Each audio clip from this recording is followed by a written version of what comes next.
Atenção! Para você assistir essa aula, você precisa estar em posse do seu polier. Para tanto, abra-o na página 96, onde iniciaremos o capítulo 5. Bom estudo! Bom dia, boa tarde, não sei que horas que você está vendo esse vídeo. Hoje nós vamos começar a falar do capítulo 5, América, uso de recursos naturais. E para começar, a gente vai lá no texto de introdução. Esse texto fala sobre um acidente que ocorreu no Golfo do México com o vazamento do petróleo.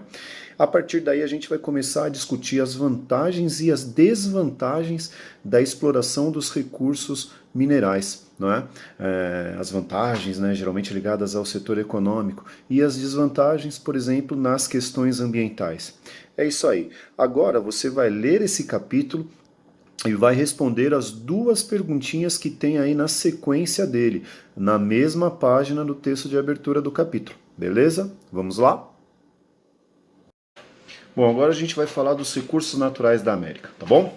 Bom, a estrutura geológica do continente permite que a gente extraia recursos fósseis como o carvão, o petróleo e o gás, né?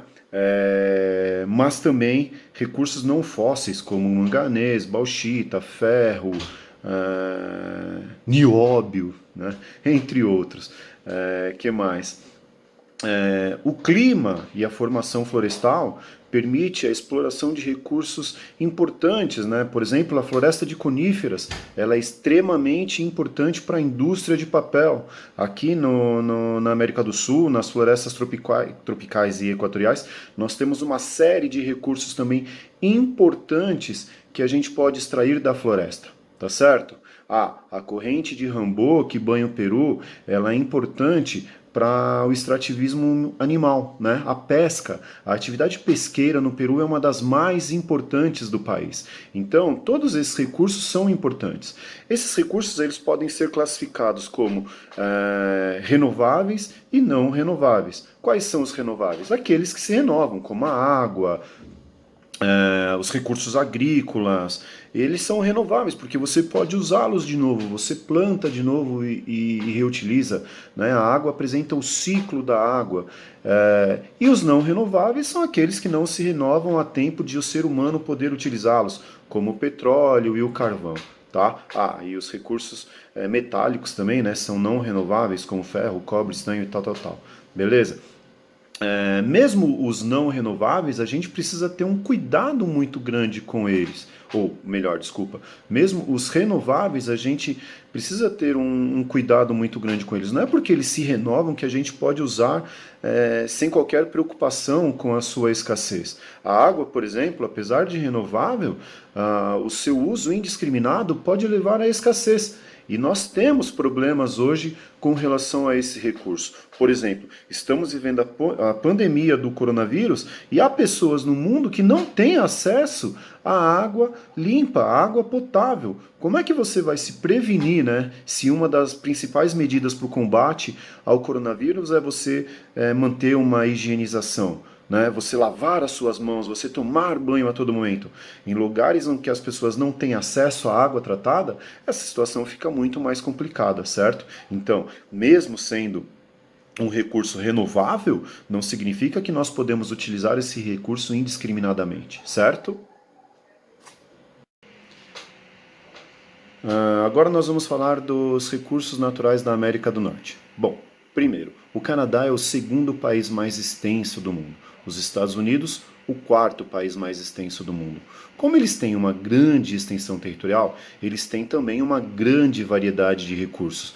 Você pode encontrar petróleo, carvão, gás, que são os combustíveis fósseis, mas também muitos outros recursos, como manganês, ferro, bauxita, cobre. E esses recursos eles foram extremamente importantes para a industrialização dos Estados Unidos, principalmente, mas também do Canadá. Tá certo? O carvão, por exemplo, foi uma importante fonte energética para o desenvolvimento industrial dos Estados Unidos.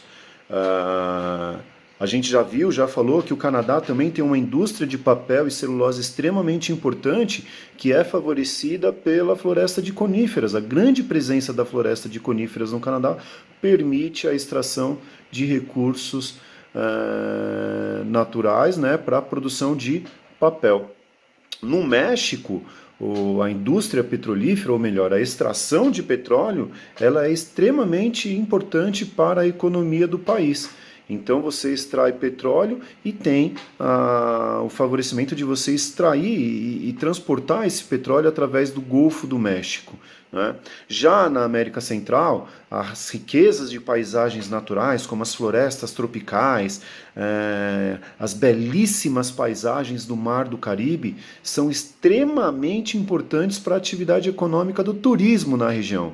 A Costa Rica, nossa, você pode fazer passeios em áreas vulcânicas, em áreas florestais, nas praias. Então, esse fator natural para a América Central é extremamente importante para o desenvolvimento do turismo. Deus salve a América do Sul.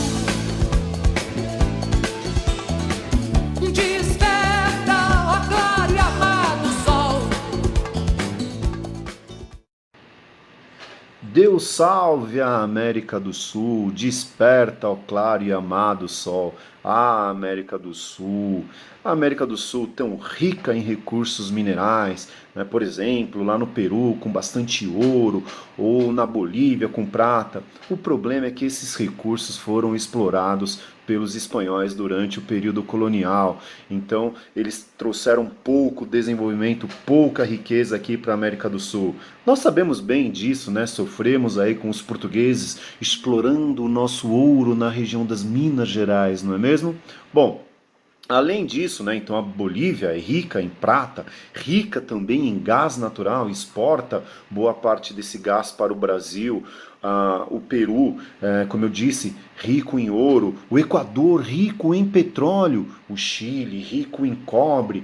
E só que esses recursos, né, esses recursos primários, eles não trazem grande riqueza, grande desenvolvimento para o país, porque não é isso que é valorizado no comércio internacional. Né? Por exemplo, a Venezuela, riquíssima em petróleo. No entanto, ela não consegue obter um grande desenvolvimento socioeconômico só com o petróleo.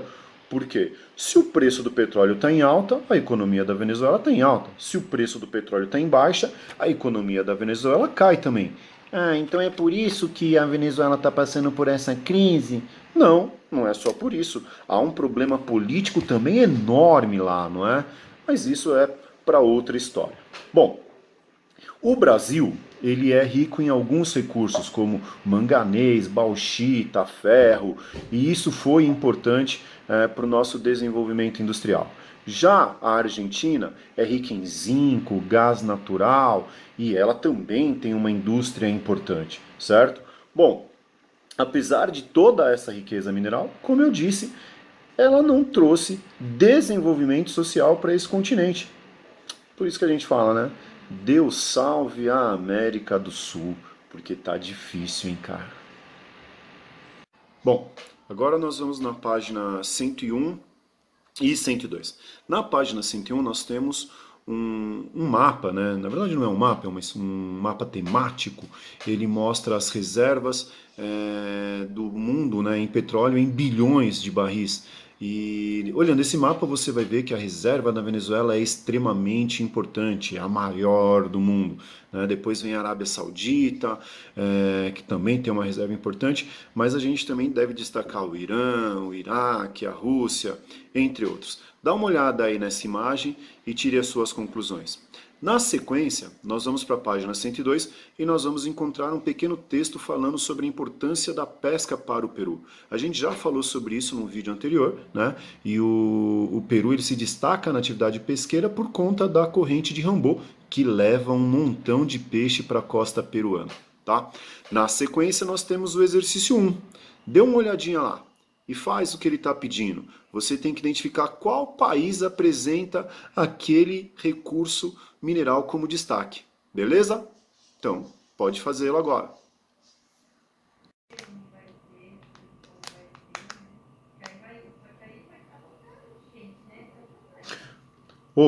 Agora é hora do intervalo. Amanhã tem mais, hein? Abraço, tchau.